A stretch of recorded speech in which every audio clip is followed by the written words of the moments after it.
On the Sun Odyssey 409 and Sun Odyssey 439, we made a very innovative hull design with Philippe Briand with a hard chine.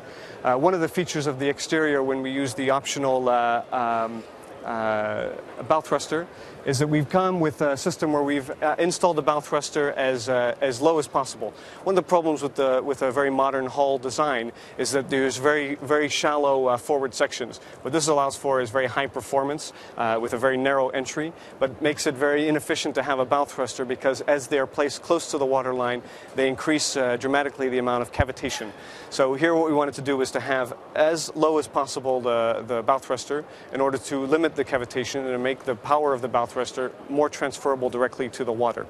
What you'll see with this type of system is that we can lower it as much as possible. We come with an add-on piece which helps profile the water flow as well as close the bottom of the tube, and this allows us to be about 10 centimeters lower than we would usually be with the traditional installation. Of course, there's also a safety aspect. There's no relamination of a tube forward, so it has a better hydrodynamic profile. So it's not only faster under sail, but it's a much more efficient bow thruster installation. This very modern hull design includes a hard chine. It's a hard chine that begins at the midship and carries on through, becoming more and more marked as it comes back. You can see here it's very heavily marked at the aft transom. There are a variety of reasons for this. The first reason is that it is a performance aspect of the boat. That as the boat heels over, there's an extra buoyancy created by the angle in the hull. This buoyancy creates a hard point for the boat to sit on, and so the boat has a tendency to sit over at that level of heel and to sit right on that chine.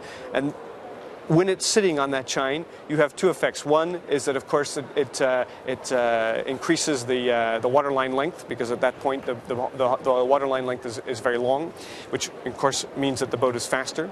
And the second is that it contributes to the stability, the root stability or lateral stability of the boat. So it makes the boat track much better on a particular angle. So those two combinations with this chine are what you see today on race boats, whether that be from the Vendée Globe or the Volvo Ocean Race. You see this type of chine in use because for them they are looking to have boats with high level of stability, both and of course speed.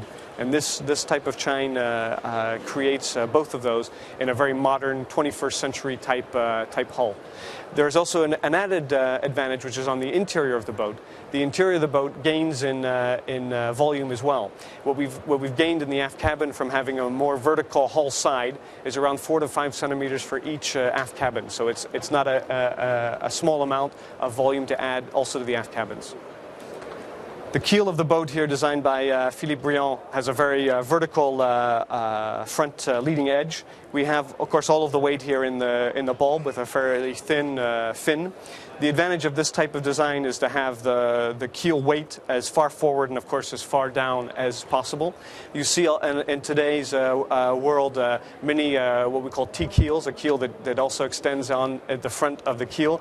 These types of T-keels are not very well adapted to cruising because they're very easy to take a line or a net or even kelp or so forth can be caught very easily in this type of keel. And of course, if you were to hit anything, hit the bottom with that type of keel, it creates extreme damage. So this is a very good type of keel for cruising, as well as being designed for the performance edge of the boat.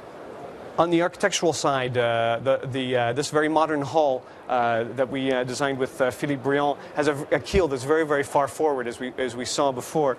But it has, in order to counteract that keel that is very far forward, we needed a very long rudder, a rudder that was very long from its forward edge to its trailing edge.